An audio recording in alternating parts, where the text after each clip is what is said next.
Le centre-ville de Kaziba est tombé entre les mains de M23, Alliance Fleuve Congo M23 depuis ce matin du 11 mars 2025.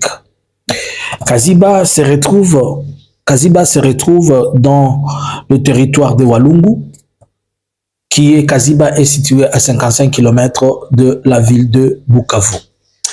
Bonjour, bonsoir. Je vous salue de partout où vous êtes en train de me suivre. Je dis merci à vous tous qui nécessitent de nous faire confiance et d'être connectés avec nous en nous suivant à pareil moment. Abonnez-vous massivement et ne manquez pas de laisser votre commentaire positif. Ne manquez pas de partager l'information. Ne manquez pas de mettre dans vos favoris pour le retrouver après. Invitez quelqu'un, dis-lui de se connecter ensemble avec nous pour que nous puissions de temps en temps essayer de comprendre la situation. Alors, l'alliance l'AFC bar M23, nous avons été informés des sources locales et après plusieurs vérifications, cela s'avère confirmé que le Kaziba est tombé entre les mains de M23 Alliance Fleuve Congo. Ce qui est étonnant que à Kaziba, c'était les Wazalendo et les Burundais qui ont combattu. Il n'y a pas eu des FARDC. On ne signale pas la présence des FARDC, mais on signale que les Burundais sont venus à renfort aux Wazalendo qui ont été en train de résister, mais après ils ont battu retraite et les Burundais ils ont fui. Alors, Kaziba, c'est un centre commercial important sur le plan géographique et sur le plan commercial. Sur le plan commercial, Kaziba, à Kaziba, dans ces groupements de Walungu, on y retrouve principalement de l'or et du cuivre.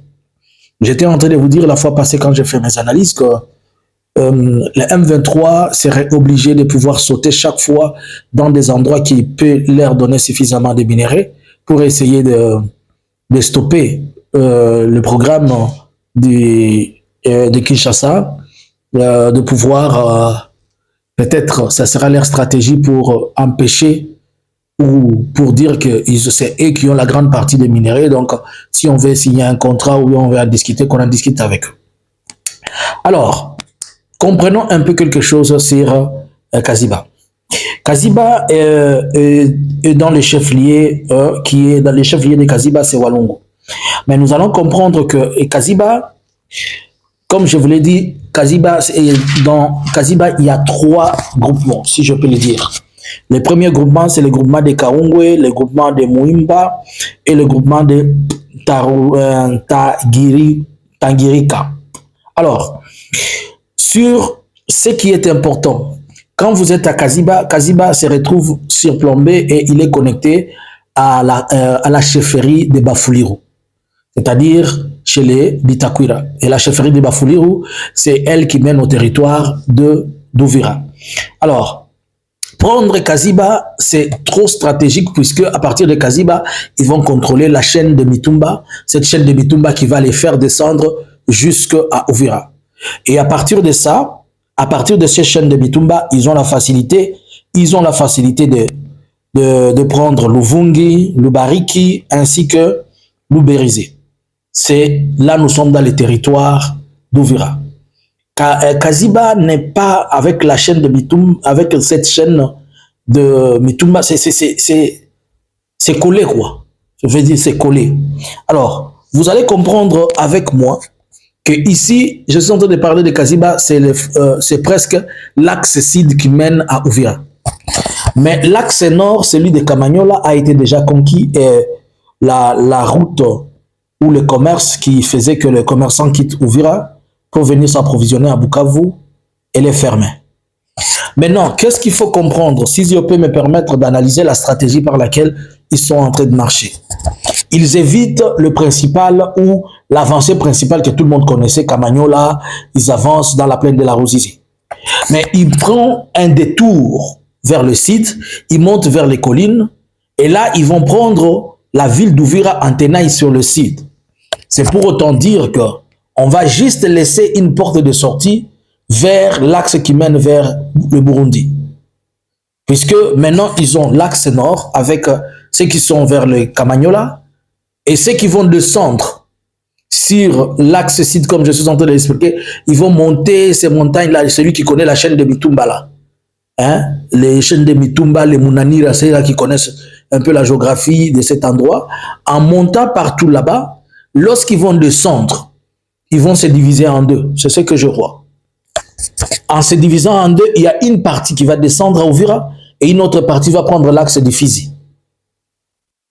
Voilà ce que moi je vois dans leur calcul. C'est pour autant dire que la ville d'Uvira, la cité d'Uvira, elle aura un problème trop sérieux puisque la cité d'Uvira, il y a une grande concentration de Wazalendo. Notons qu'à Uvira, il y a 3 500 000 âmes. C'est une cité de 3 millions de personnes. Alors, avec ça, il est possible que les affrontements à l'intérieur soient tellement chauds. Mais, ça va aussi être compliqué que beaucoup de gens risquent de mourir puisque les Wazalendo n'ont pas réussi des ravitaillements depuis tout ce temps qu'ils sont là. Alors qu'ils avaient utilisé presque tout ce qu'ils avaient comme munitions. Et comme certains sont en train de battre retraite, et comme le Burundi aussi est en train de battre retraite, il reste deux voies. La voie lacustre en prenant le bateau. Or, si déjà il y a l'avancée comme ça, le bateau risque de ne plus être. Il reste la voie de sortie vers Fizi. Et la voie de sortie vers Fizi, lorsqu'ils vont descendre dans la chaîne, ils vont la couper. Donc, il y a risque que le Wazalendo soit entre deux feux. Puisqu'ils ne vont pas partir vers le nord, non plus ils ne vont pas partir vers le sud. À l'ouest, ils ne vont pas le prendre. Ils vont aller vers l'est. Et en allant vers l'est, c'est qu'ils vont aller au Burundi. On ne peut pas les permettre d'entrer avec armes et munitions. Et surtout, Anthony, qu'est-ce qui va se passer? Je suis en train de me poser la question par rapport à la population. La seule façon dont je vois, c'est que les gens peuvent rester dans leur maison et éviter de paniquer, peut-être pour éviter qu'il y ait beaucoup de morts. Par contre, nous n'avons pas un bilan sur la question de Kaziba. Nous ne savons pas le bilan civil fait état de combien. Peut-être nous allons monitorer dans la journée de demain pour savoir. C'est ainsi que la FRDC non plus, elle n'est pas motivée pour se battre. À Uvira, puisqu'on les a retournés, je vous avais fait une analyse. Mais je me pose la question, comment ce sont les Burundais qui vont se retrouver au front au lieu que ce soit la FRDC? Est-ce que les FRDC ont refusé de progresser?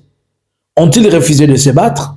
Ou bien la promesse qui les avait été faite par le gouvernement de leur payer leur motivation pour le mois de février et le mois de mars n'a pas été faite? Qu'est-ce qui se passe? Nous devons garder un peu le sang-froid et nous poser des questions et chercher à comprendre. À ce que je vois, Uvira est dans les viseurs dans le jour ou la semaine qui va venir. Puisque maintenant, tous les verrous sont en train d'être brisés. Et surtout qu'ils ne sont pas en train d'aller droitement comme on peut l'imaginer. Ils font beaucoup de détours. Ils font beaucoup de courbures. Ils sautent ici, ils sautent là-bas, ils sautent ici, ils sautent là-bas. C'est une stratégie pour essayer d'embrouiller ceux qui sont devant eux. Le Burundi va-t-il protéger la ville, la cité d'Uvira? Je ne sais pas. À ce moment, est-ce que le gouvernement peut précéder pour envoyer le ravitaillement? C'est compliqué. L'unique moyen pour que le gouvernement envoie les ravitaillements à Uvira, c'est par la voie la Christ. Or, les ravitaillements doivent quitter, ils doivent quitter Kalemi. De Kalemi à Uvira, c'est toute une nuit. On arrive le lendemain. Est-ce que toute la nuit, ils vont venir à causer, arriver et commencer à renforcer et avancer? Ce sont toutes là deux questions.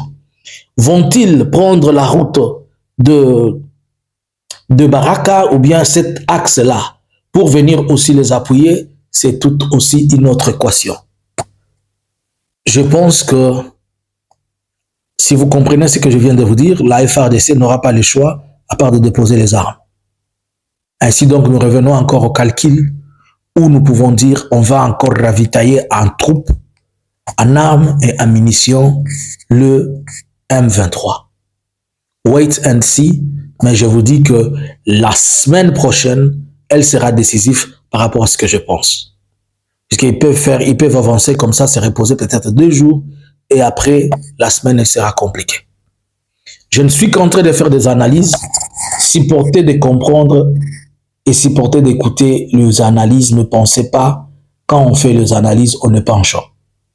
Vous voulez que nous disons, vous voulez qu'on dise les mensonges pour vous plaire. Moi, je dis ce qui est vrai, et quand je n'ai pas une confirmation, je la mets au conditionnel. Par la même occasion, je vous avais informé que Thomas Lubanga avait, ça fait 2 semaines que je vous ai parlé de CRP dont Thomas Lubanga avait créé à partir de Kampala. Et aujourd'hui, il a lancé officiellement cette coalition qui va prendre place à Bunia. Donc là, encore Bunia, le feu va s'être, je ne sais de comment, mais on regarde et nous allons tous ensemble monitorer ce qui se passe. Mais est-il que Thomas Lubanga officiellement aujourd'hui, je vous l'avais annoncé il y a 2 semaines, je vous avais dit ça. Mais officiellement, si vous rentrez dans les analyses de la semaine passée, vous allez retrouver où j'ai parlé de CRP. Officiellement, c'est aujourd'hui que Thomas Lubanga parle de son CRP. Et c'est une coalition où beaucoup de groupes armés se retrouvent dedans. Où sommes-nous en train de partir? À connaître pas, à demander. Bonjour, bonsoir.